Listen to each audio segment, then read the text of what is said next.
Hi guys! Chicken curry tayo for today. At ayan yung mga ibang sangkap na gagamitin natin ngayon. At syaga pala, naigisa ko na yung onion, garlic, and ginger. Kaya andyan na yung manok. And i-add na natin yung curry powder na nadilute sa water. And then, pakuluan lang. At i-add yung kukumama sa gata. And after that, stir lang natin ng mga 15 minutes hanggat sa maruto. And i-add na yung mga gulay natin.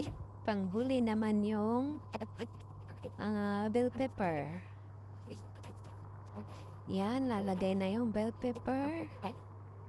Pagkatapos niyan, halo-haloin lang siya. And then, ayan na, luto na. Kain na.